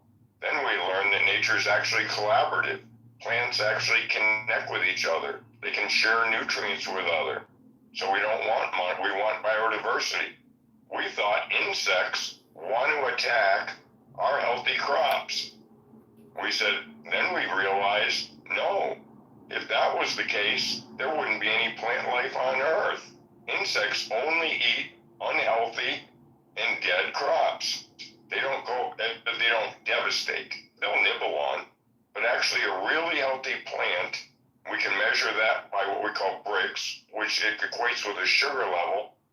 Insects can only tolerate certain sugar levels. And if it's really a healthy plant, they can't digest them, and it kills them. So all these things that we thought that we had to, for all the nutrients all the food we take off of a field, we have to replace those nutrients. We didn't realize that microbiology could actually regenerate the nutrients out of that sand, silt, and clay particles in the soil to feed our plant. So we don't need as much the fertilizer like we thought we did. We still need some, or to maximize yields in some situations. How did you re-fertilize it somewhat? The organisms create the nutrients. We used to think that it would take weathering. In other words, the water, the oxygen would dissolve the rock of different particles, and in that dissolving would make them plant available, just like you put Miracle Grow on your little garden, liquid nutrients. But instead, we didn't understand that the microbes do that, and the fungi is like the highway and the communication system for all. Can I ask you something? Is it possible that all the failed life feeds the successful life, and that way it secures its ability to exist. In a way of the soil, right? Like, if all the crops around it failing, there might be a little one that survives. As long as he survives, he exists. If he dies, it's over. You know what I mean? So do you feel like the soil is called sort of natural selection. ensuring survival? That's natural selection and evolution. Those that adapt survive, and those that can't don't. That's what I'm talking about. And it's worked like that for millions of years, and that's how we have such a diverse, beautiful planet. If we maintain it, understand it.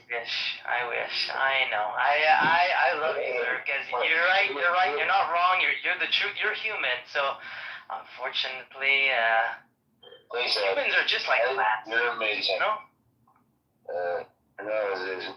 Whatever. Yeah, please. There's a lot of hands up. I'm just here. Russell's back in. We ought to really bring Russell up while we have him, because he's such an experienced farmer and he gets to talk to a lot of farmers, and so if he's got something to share, please do. Let's go with Van, Con, Rob, and Alex, and then to Russell, because Russell has a lot of information to develop. Wow, I just want to say thank you, Ed. Oh my gosh. Like I meant to mention when my dad went from ones and zeros, and AI, artificial intelligence, computers. When he went to his lychee nut grove, wow, agriculture is way, way more intense and mythical and mysterious and exciting than computers. I just want to say thank you so much for the education I got tonight. He's made me join the orchid societies in St. Augustine and Gainesville. And oh my gosh, I have to hear about crossbreeding and the different bees. And at first it's like, oh, I'm going to be so bored. But wow, I just want to say thank you very much. I'm going to pay even more attention to the beautiful blooms, the beautiful nature. When they talk about crossbreeding and what is natural to our earth, I just love hearing you talk about the soil and the biomes. They talk about this in these meetings, where it grows naturally, where it grows where you want it to be, where you want it to be. Thank you, Ed. Bye, off. Con, Rob. Go ahead, Alex. I would definitely echo Ed. Man, I'm telling you, my neck hurt from like nodding and clicking 100% as you were talking. That is, the whole thing is selection, plants will select what is their strongest point. I mean, even from the nursery side of it, I see, we plant a crop of 1,000 and we'll see maybe 20, 30 that are varying different than the rest of the entire crop, and we'll take those and we'll produce those out to create an entirely new line. Selection is key, but yes, the soil is 100% the indicative point of all of development. The soil will tell you what plant can develop and what plant cannot. And that's the thing with seed, seed is the only thing that, in comparison to money, that is the only thing that can give you 1,000 times more than the dollar that you invest. If you invest in one vegetable, that vegetable will give you 1,000 seeds that can produce 1,000 more varieties. And of those 1,000 varieties, you're looking at 900 that are acceptable. And developing the soil and developing the plant to be able to carry on is what can continue to develop that particular crop. So it just, with all of what you're talking about with the microbiology within the soil, the biodiversity within the soil, that will tell you what is going to be the best plant that you can select out of it. You find that strongest plant in the crop, and you take that seed and you develop it to the next one. If we continue that process in 20, 30 years, I mean, if not that long, shorter than that, we can develop crops that are resistant to an innumerable amount of diseases and pests, and it's just a matter of selecting that. As long as we don't depend on chemical to solve that problem, then yes, we can move forward. But as soon as we end up going to chemical sprays to knock out that disease, chemical sprays to knock out that pest, that's when we run into the issue, because we need to find that plant that is immune to that virus, immune to that disease, immune to that insect, or at least can hold up against it. If we can take that plant and push that through, then we have a chance to keep pushing it. And pretty soon, whiteflies, spider mite, aphids, they're nothing. They're just a nothing pest in terms of what we've been dealing with. So kudos, keep pushing that. I love your understanding. I'm telling you, my neck hurts from nodding and pressing 100% all the time. But I'll drop mic and push on. Thank you, Alex. Go ahead, Russell. Welcome back to the stage, buddy. Hey, y'all. How are y'all? So what Ed was talking about, one of the things I wanted to kind of boost a little bit is even looking at nitrogen use efficiency, like we were talking about before. I think we've had it backwards thinking for a very long time, and it goes back to even like the green cloud days, which was well before my time, but I'm sure, Ed, I don't know your name, but you may have seen some of that with some tillage and people that used to till in cover crops. But, we used to leave the ground fallow for a year and they would grow cover crops, and essentially you were saying you were letting it rest. Based on the stuff that we've been doing, you actually just let it live. Like the fallow years where they weren't doing the amount of tillage and they weren't disturbing that soil, you were actually seeing microbial communities actually thrive and come back. And then, like, talking about farming, where we're putting all this nitrogen out and we're not seeing a nitrogen use efficiency, it really goes back to carbon. If we don't have enough carbon in the soil for the biology to consume, then they're not going to take that carbon or that nitrogen through its cycle and help with that plant availability. And I think those are the things that we really need to be, a lot of people are saying, like, are things going to be science-based, and do you think the new administration is going to try to, push for better farming practices? I think it's up to us to really start bringing up stuff like that, and even stuff I've heard Ed and others say, how we're able to do these things and then put the science behind it with the technology we have now. And I think, Russell, have you found, I've been hearing more and more talk about the early use of nitrogen. So in other words, if you apply nitrogen right around when, too close to when that seed is germinating, then the plant automatically is sort of being IV fed, and it doesn't put out as much exudates and as much of, doing its job, developing its own food out of the soil. And so that if it's not just the amount of nitrogen and all that and the waste of it, but the timing of it seems to be a factor now. And I wonder if you've experienced that, because I've heard people say, John Kemp actually talked about a study he found in like 1972, I think it was, out of Iowa, and where, they were talking about as soon as that, after germination, as soon as it shows up, and starts to photosynthesize, you want to see a nice dark green seedling. And so, but now we're just used to them being not green, not dark green and not healthy. And of course, then they think that then pathogens enter because it doesn't have any resilience in that soil, doesn't have a developed biome. And are you seeing that with now that you have healthy soil and that your seedlings are coming up a lot healthier? So, as far as the plant being lazy, the biggest nutrient that we've seen make a plant lazy as far as that microbial communication is phosphorus. Like if your phosphorus is way too high, we typically see like mycorrhizal fungi slope off. It's not that the populations necessarily go down. They don't work as hard because the plant's pretty much frenzy feeding on what they've made available, and they're really not putting those exudates out.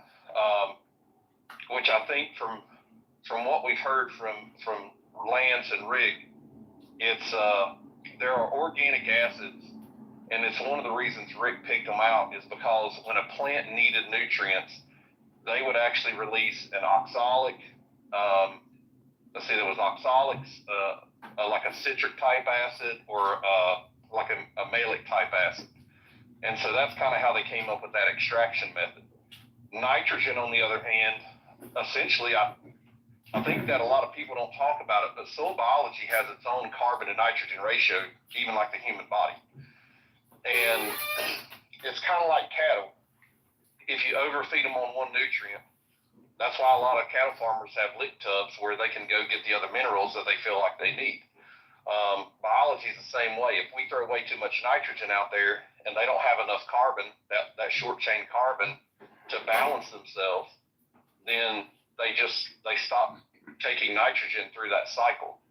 And so that's one of the reasons, like when we're working with farmers that are wanting to go down the regenerative path, multiple applications, like if you're going to make a nitrogen application, the easy button is not the best way. And most farmers, if you're talking about anhydrous, they're going out there 180, 200 pounds of nitrogen in the fall, or if they're going out in the spring, they're making a really big pass with 150 plus pounds. Splitting that up and bringing that down where you're not overloading that system, and you let those plants use it efficiently and then apply more if needed. And that's the big thing is farmers have to start looking at if needed, if that's a really needed thing or if we're just wasting money. Because that's just hurting our finances and that's hurting the ecology.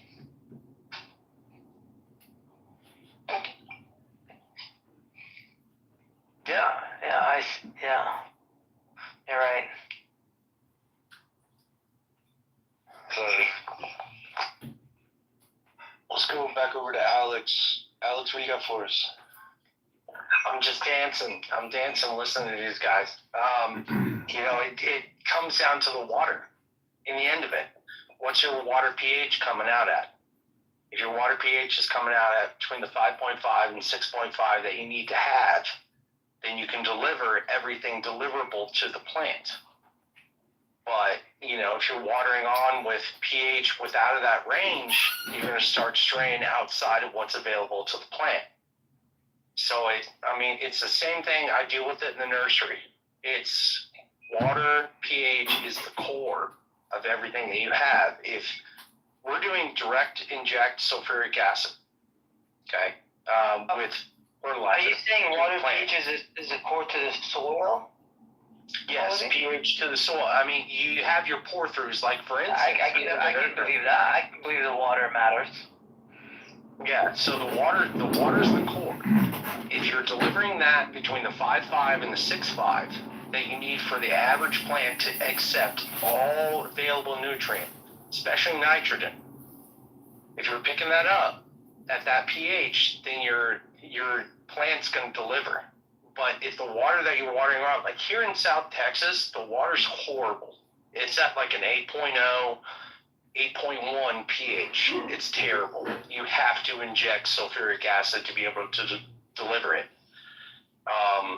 A lot of the things that we deal with down here, especially from the nursery side of it, even from the farmer side of it, is you have to inject sulfuric acid to be able to back off the bicarbonates, back off the pH down to the point where it rings in, and that's just one thing. If you're able to deliver the water at that range, you can pick up anything. It doesn't matter what your soil has everything that it has needed to feed the plants. Even if you don't put nitrogen on top, nitrogen's just going to boost the growth of the crop, sure. But if you deliver it within that range, you can get a good, consistent grow, no matter if you add or you don't.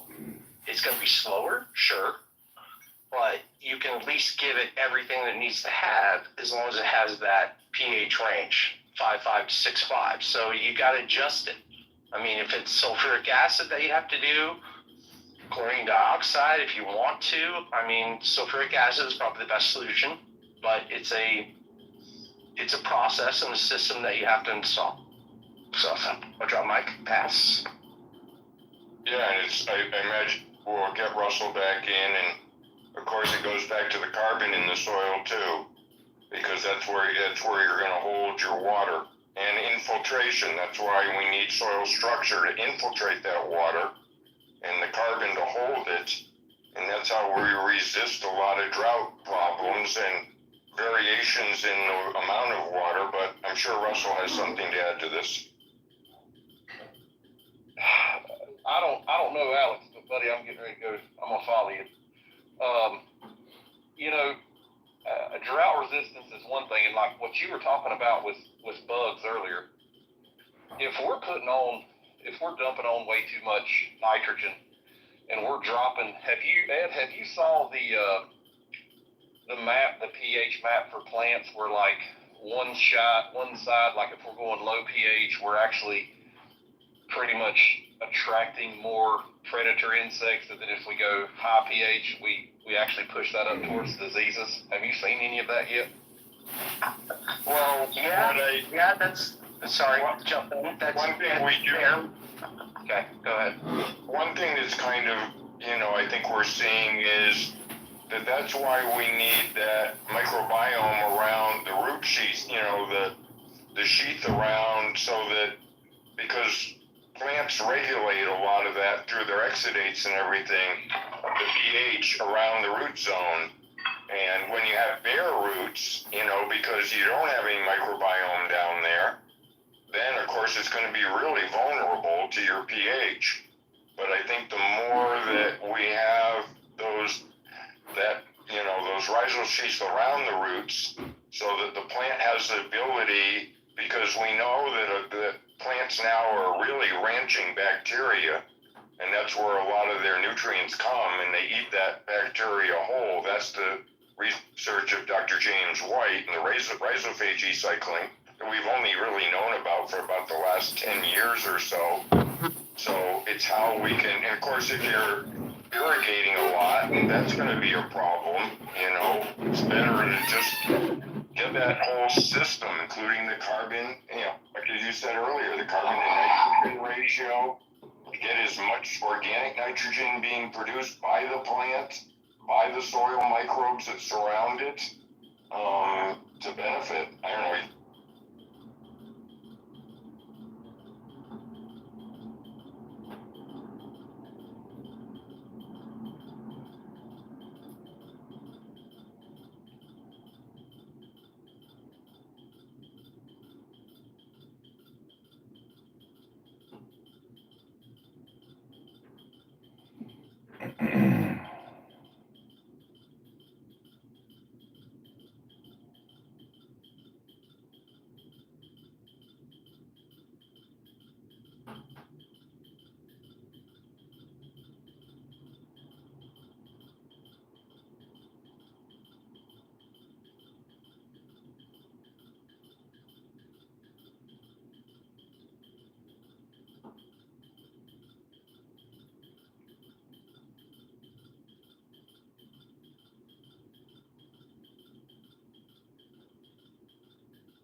Trump.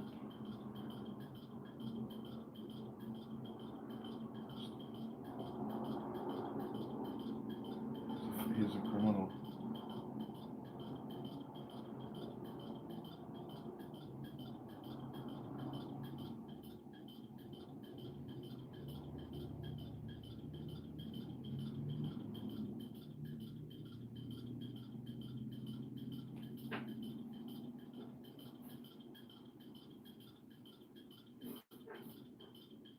Edison Trump just had Brandon arrested. He's a criminal.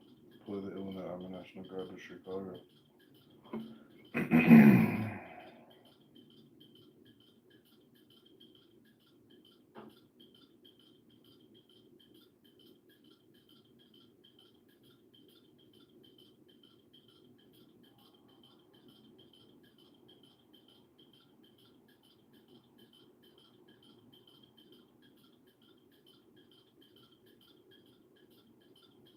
They were all deployed during the election, and now you're going to see a new set of faces that are going to start emerging in your conversations. You know, and I do jump around from a lot of one type of space to another in different, not echo chambers, but at the same time, I'm old enough and savvy enough, street smart enough to be able to kind of tag the folks that you kind of need to watch. So just, use strong discernment.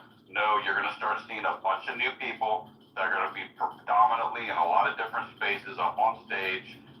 They're going to expose themselves because, like I said, the Freddies, the ones that have been around, that have receipts in the background, eventually these people are going to get exposed. I'll leave you with this. Remember the old saying, somebody shows you who they are, believe them. Keep your friends close, keep your enemies closer. Hope you guys all have a good week. You're an absolute idiot. It's unsafe, and I've been around just as long as Freddie. You don't know anything about me. You're racist. You're Hey, a Freddie, racist. do you really believe that? I want to ask you, 10 toes down, do you really believe that? Yes. Okay, then we cannot be friends. How much is Kamala paying you, Molly? $0. Go ahead and research it. Don't tell me. I will pay. Whoa. Everybody mute up. Because Molly just No, said. the DNC would never pay me, Joseph. I'm No, a non-Biden Democrat. Molly, address me. I never vote. No, but Molly, address me. And I speak out against Biden. They never would have paid me. No, but Try Molly, again. you just said, do I believe that? Then you can go to Also, Dover said this app is. What I'm saying is, but Molly, I'm gonna send him my death threat. I will. Hold on, whoa, Doberman, hold on. I'm talking to Molly. No. Doberman, you and Molly can talk after I address her, because she asked me a question. I've been knowing her for 4 years.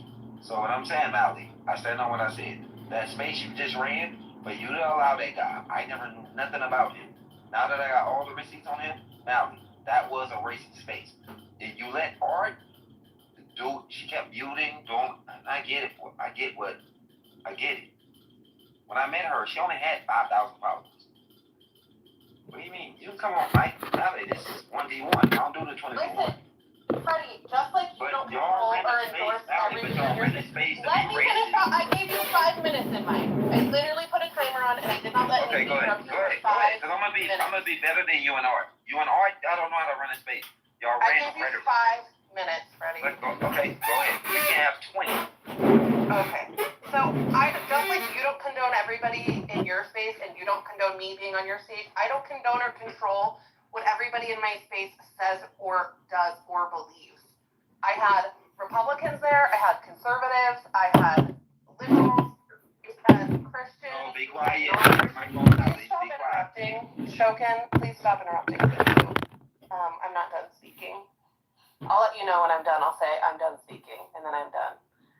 So, I don't condone George Santa and what he says. I don't even agree with Art on many things. For example, I'm a non-Biden Democrat. I believe in Democrat policies, but I never endorsed or voted for Biden or was going to vote for him again. So the DNC would have never paid me. They'd want nothing to do with me. I was probably an enemy more than a Republican because I refused to toe the Biden line. So before you think you know something about me, get it straight.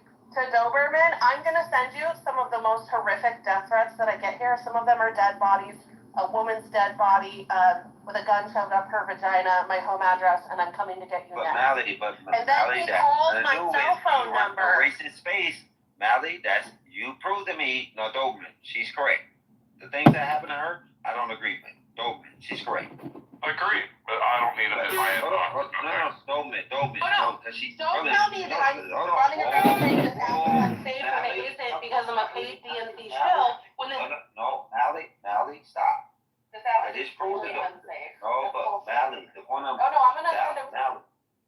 No, but Mally, my point is this, right? I don't want to go with the rhetoric of you using confirmation bias, but you just ran a racist space. You said you disagree with that guy, but you ran a racist. Art is racist. You acting racist. You don't like black people. You think you better than me and Trolley. You think you superior over Freddie, I'm not going to put up with this. That's not true. I don't believe I'm better than Trolley. I've always I'm asking you a question, though. I'm saying based off your space, based off your tweets, based off your space. Freddie, you're being ridiculous.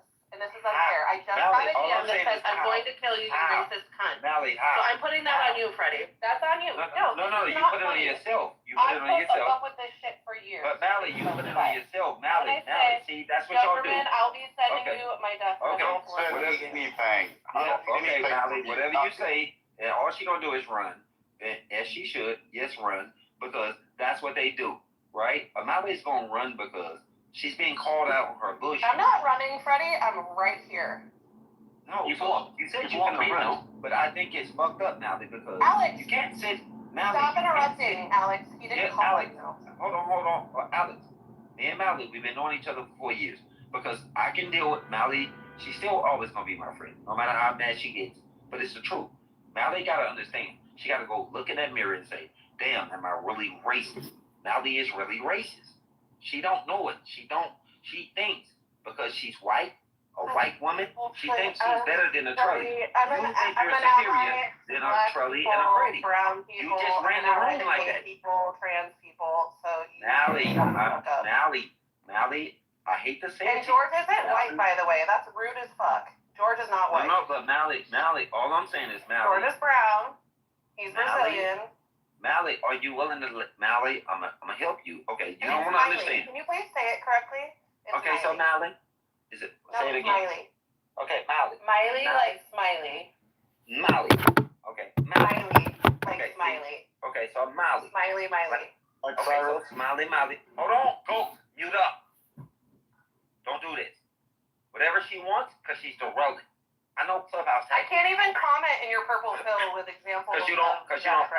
Because you don't follow the Roosevelt community. But Mally, like you said. So if anybody wants to see them, DM me and I'll give you for 5 different examples, including one I just got from everybody in the room. Y'all see what's going on, right? You put my safety at risk. She's making my safety risk, Freddie. Okay, Smiley.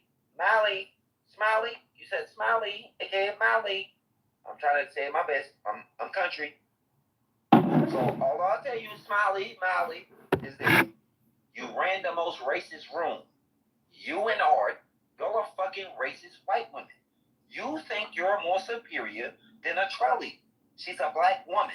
I think absolutely never. Trolley, do you believe that? Let me ask her. It's not about what I'm the black man. I want to hear from Trolley. You acting like you're talking to the black man. I want to ask her. You acting like the U.S. government. That's why Trump should be in office. Because if she believes that, I want to know. No, but listen.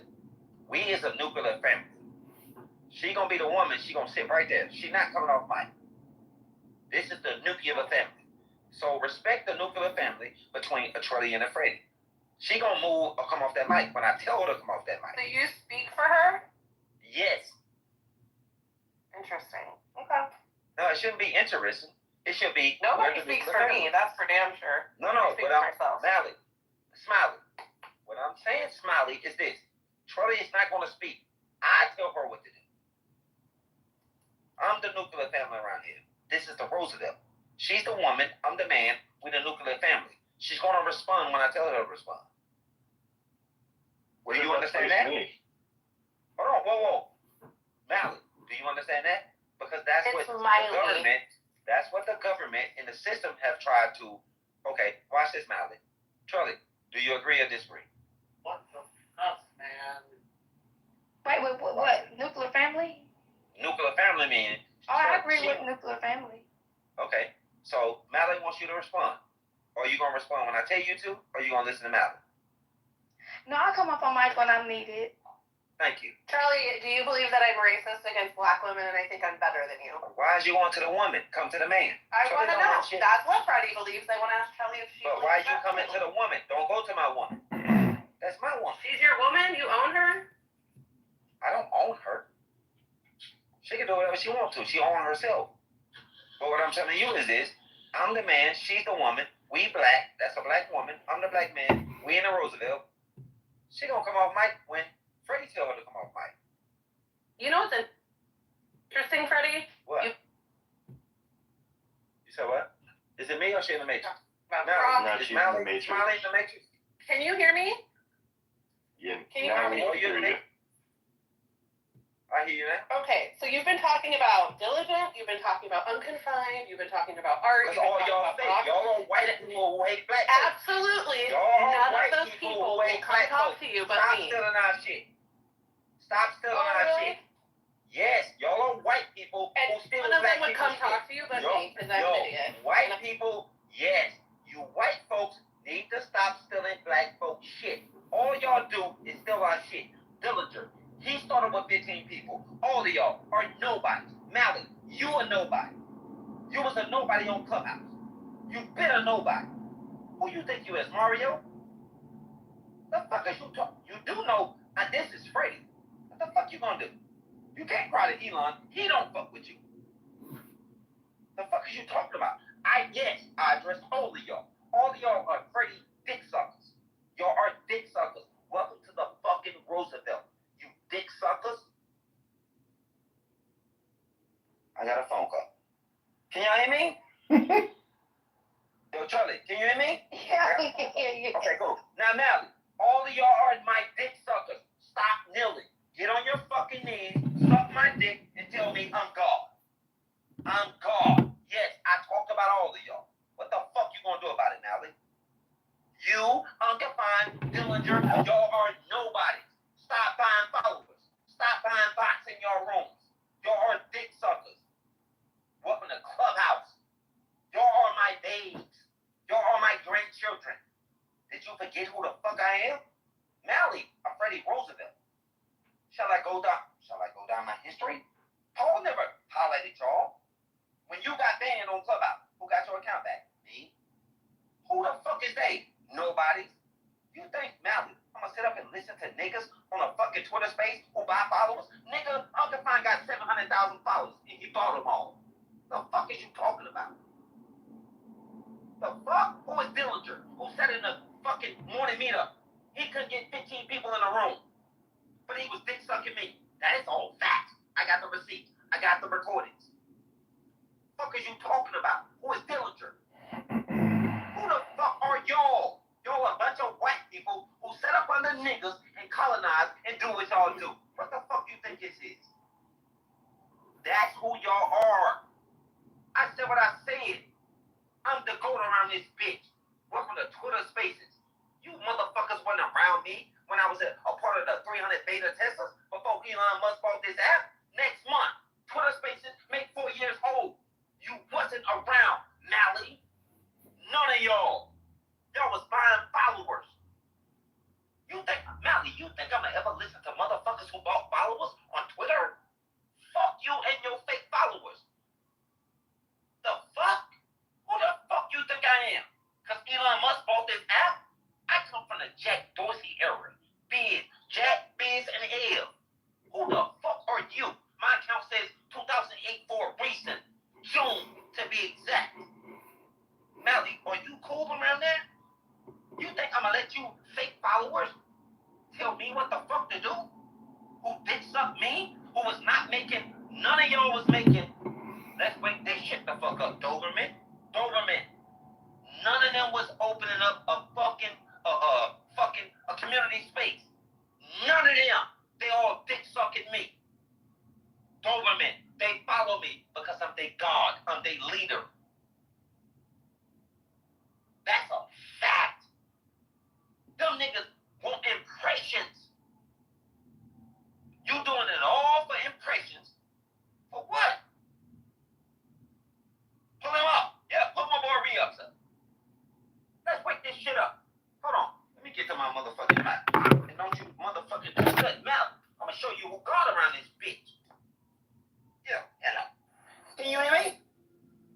Can you hear me?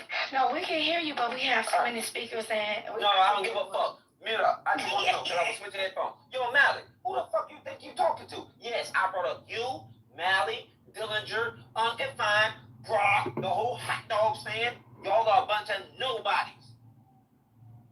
Girl, I'm before y'all. Girl, welcome to Black Twitter. Girl, I invented Black Twitter. I invented follow for follow. Who the fuck is you? Mally, y'all just got here. Girl, I sit back and laugh at y'all. I am Black Twitter. Is you cool? Real, get your ass on stage. Because I'm going to pack these white folks up. Who the fuck Mally thinks she is? I'm Black Twitter. Mally ain't no motherfucking body. Y'all ain't nothing but a bunch of wannabe Elon fanboys. And y'all listen to Elon. Man, get off my dick. Get off my dick. Mally, go look at click on the Roosevelt. Mally, why is my motherfucking community older than your account? Mally, my account is older than your motherfucking, my club or community is older than your account. Who the fuck you think you talking to? Mally, who you think you talking to? All you motherfuckers gonna do is mass report. You can't, well, go mass report me. Mally, you do understand. Jack is my boy. I know I got Biz's number, I got Jack's phone number, cell number. Fuck it, Elon bought that. Cool. And I've been in Elon. I fuck with Elon. That's my boy. I love Elon. But Mally, who the fuck you think you is? You wasn't here. Mally, you wasn't here. I'm gonna welcome you to micro-dogging. The fuck? Y'all running a racist room. White folks against black folks. Y'all ain't no motherfucking body. Who the fuck you think you is? That's why you on Blue Sky. Guess who on Blue Sky? Mally, Jack, Dorsey. Is you cool around here? That's my boy. Jack Dorsey ain't nothing but a trick. He buy pussy. Ask him. I know his girl. He buy pussy. Is you cool? I know the bitch he fucking. That's my homegirl. I'll call her right now on the cell phone. Be like, what up? Did you talk to Jack today? Mally, stop playing with somebody like me, bro. I don't give a fuck about that rhetoric y'all talking about, Mally. Let's do business. But y'all playing games. All y'all doing is dick sucking me. Y'all didn't know nothing about no community spaces. Mally, guess who asked for spaces to be able to be made inside of a community? That was me. I put in that order. I'm the first order to say we need to be able to create a space inside of communities on X. That is me. That's all me.